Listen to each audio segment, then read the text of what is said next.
Hello, how are you, my dear student? I hope you all are enjoying in this lockdown announced by government. I request you all to stay home, stay safe.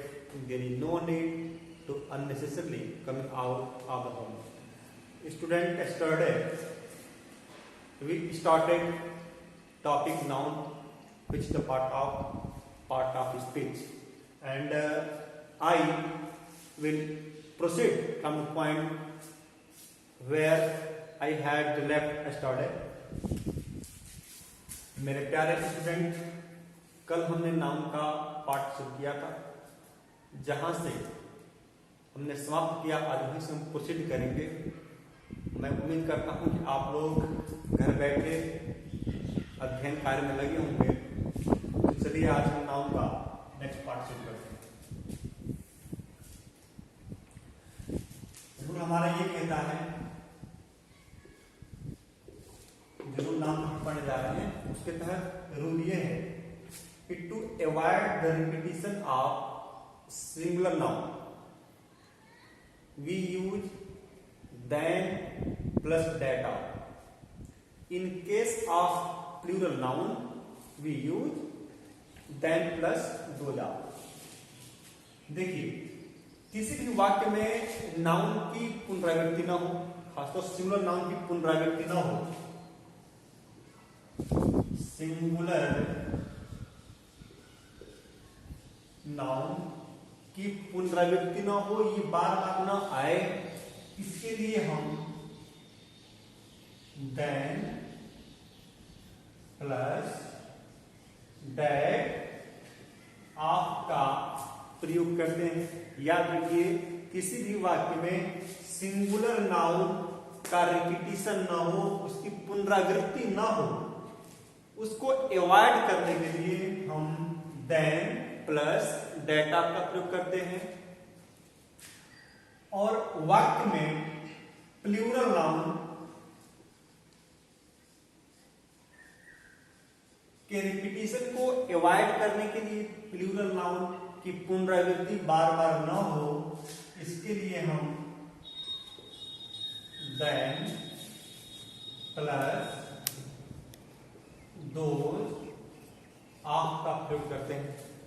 मुझे लगता है ये दो point आपको बिल्कुल crystal clear हो गया होगा, आप समझ गए होंगे।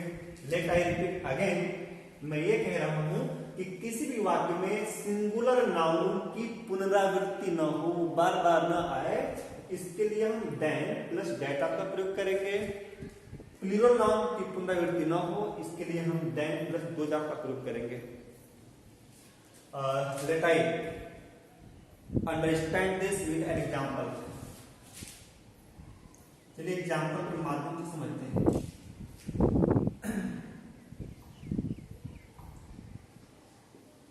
The climate of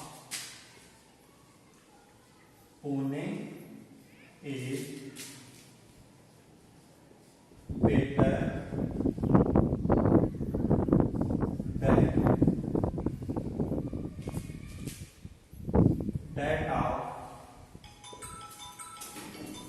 that of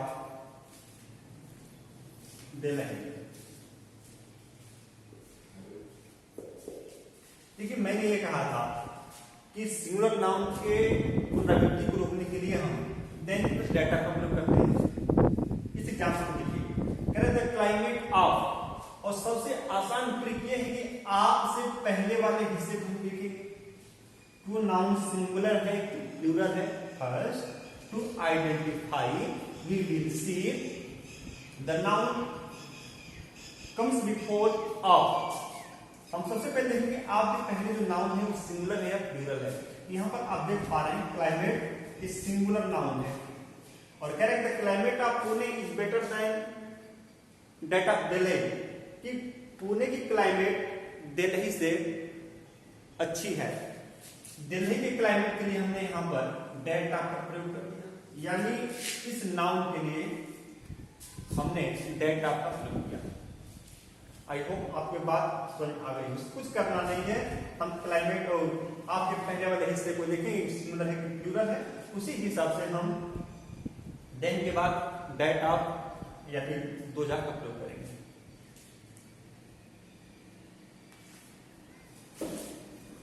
अब आगे हम बढ़ते हैं।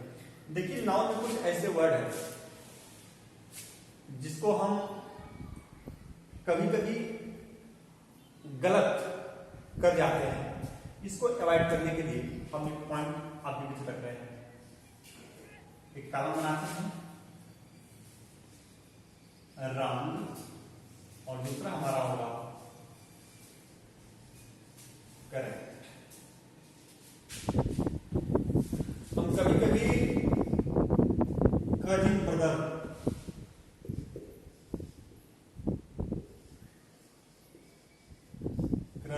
कजिन ब्रदर और सिस्टर का प्रयोग करते हैं। ये लगता है बड़ा अच्छे से बोल रहे हैं, लेकिन ग्रामेटिकली इधर कजिन ब्रदर और कजिन सिस्टर नहीं कह सकते। ग्रामेटिकली सिर्फ और सिर्फ कजिन ही होगा। दूसरा हम देखें तो हम अक्सर गुड नेम का प्रयोग करते हैं। ये कहते भैया मैं गुड नेम क्या है,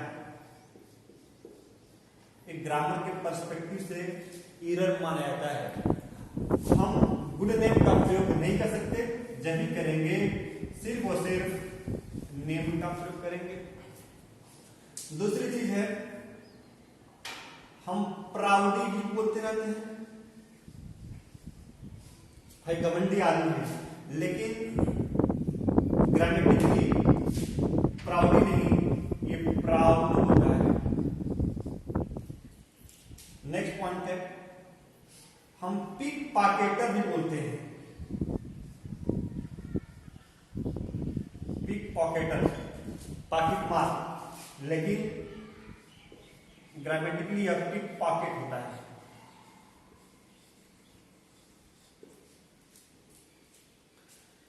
नेक्स्ट पॉइंट है इसका हम स्ट्रांग ब्रिज कहते हैं, लेकिन जो ब्रिज होती है मंद मंद शीतल हवा होती है, वो कभी तेज नहीं हो सकती।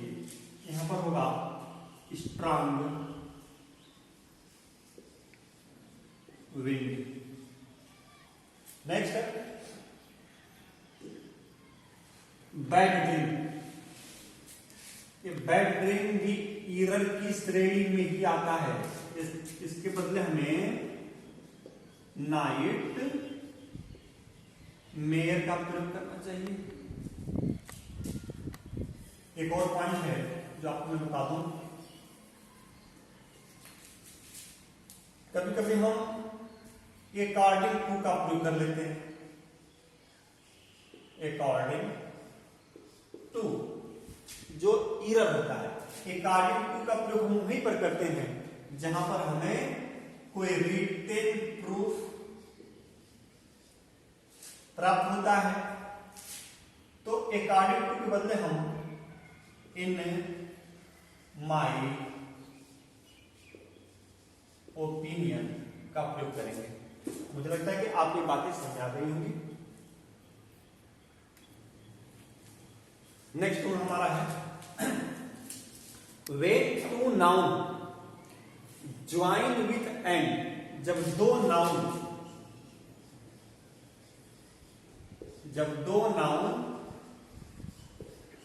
एंड से जुड़े हों, when two noun join with and article come just before first noun,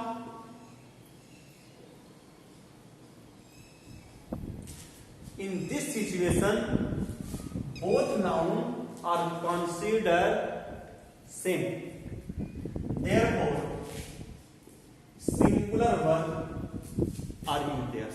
एक बार तुम सुनिए, मैंने कहा कि जब दो नाउन एंड से जुड़े हों और सिर्फ पहले नाउन के साथ किसी आर्टिकल का प्रयोग हो, तब ये दोनों नाउन एक ही होंगे, तब हम सिंगुलर वर्ब का प्रयोग करेंगे।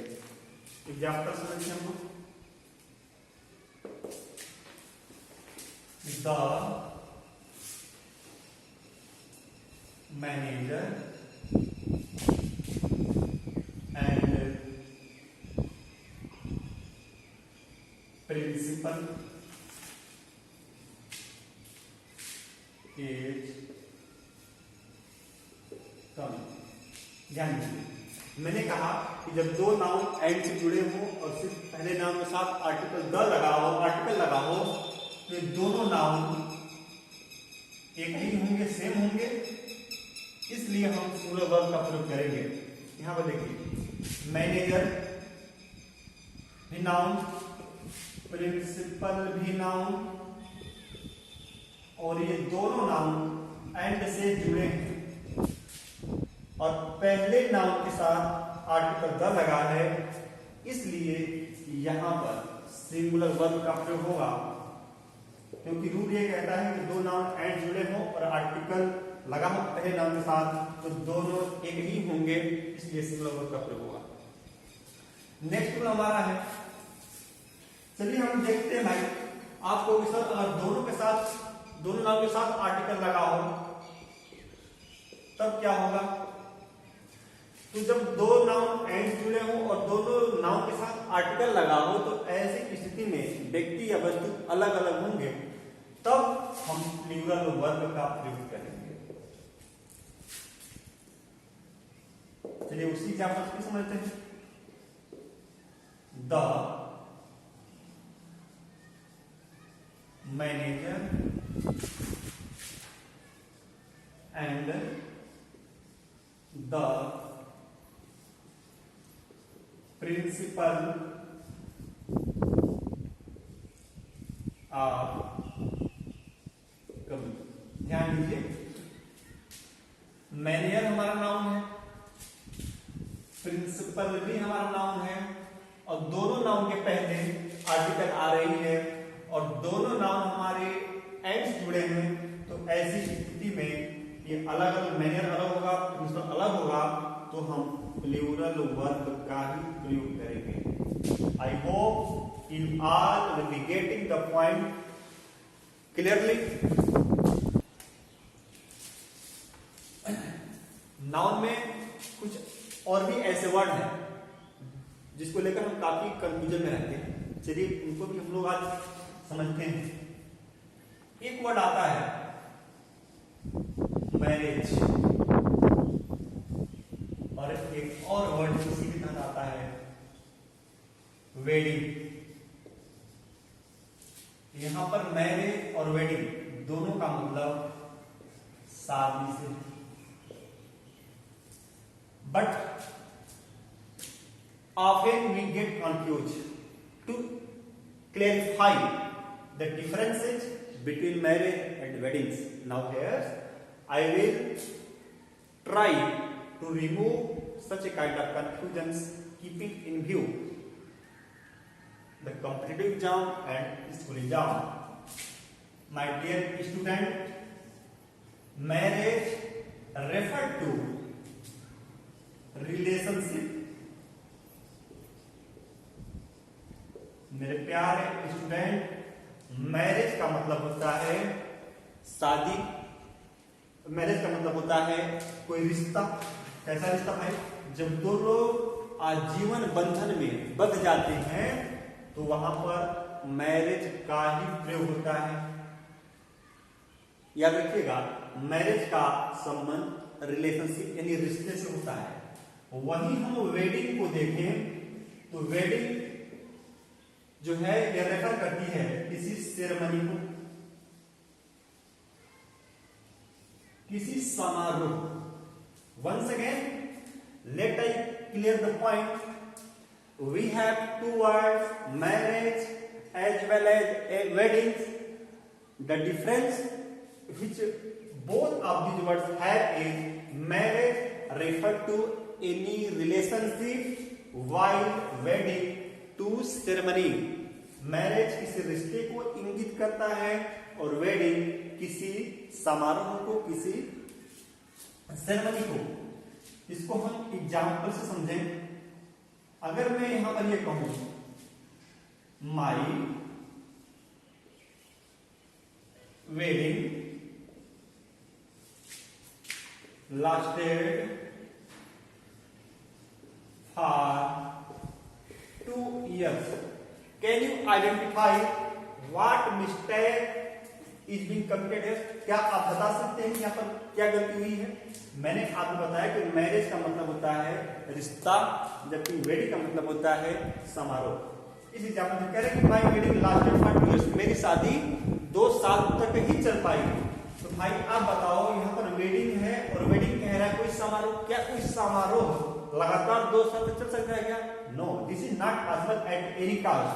सो in place of wedding we will use marriage. Have you got this point? Yes. I hope so. You are doing well. Now, next point. एक और टर्म आता है ईगो, और इससे मिलता जुलता है बिफोर। ये दोनों इंगित करते हैं एक अर्थ को, जिसको कहते हैं पहले। However, several times we led in confusion with these words. Now let I understand. देखिए, एगो और बिफोर दोनों का मतलब होता है पहले, लेकिन कभी कभी हम बहुत कंफ्यूजन में होते हैं, बात को समझ नहीं पाते। चलिए देखते हैं कि अंतर है क्या। अगर यहां पर हम मान लें प्रेजेंट में हम 2020 में हैं। अगर इसे हम 2 साल थोड़ा सा पीछे जाए, 2 साल ही मान लेते हैं, 2 साल ही मान सकते हैं आप, हम 2 साल यहां मान लेते हैं। 2 साल अगर हम पीछे जाते हैं 2020 तो वर्ष आएगा 2018, जो पास्ट माना जाएगा। और फिर हम 2018 से भी 3 साल पीछे जाते हैं तो वर्ष होगा 2015। तो वहां पर हमने एक स्ट्रक्चर तैयार किया कि जब हम प्रेजेंट से पास्ट आते हैं, when we move from present to past, जब हम प्रेजेंट से पास्ट आते हैं तो वहां पर हम एगो का प्रयोग करेंगे। Why? When you move from present plus past, then before will be applied. एक बात पुनः मैं स्पष्ट कर रहा हूं कि जब हम प्रेजेंट से पास्ट में आते हैं, present plus past is equal to ago. जब हम प्रेजेंट से पास्ट और फिर पास्ट जाते हैं तो उसे हम बिफोर से ही यूज करते हैं। चलिए एग्जाम्पल लेते हैं।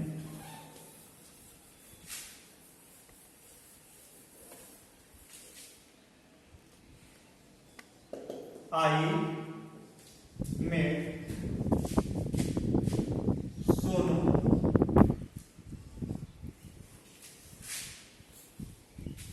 2 years ago।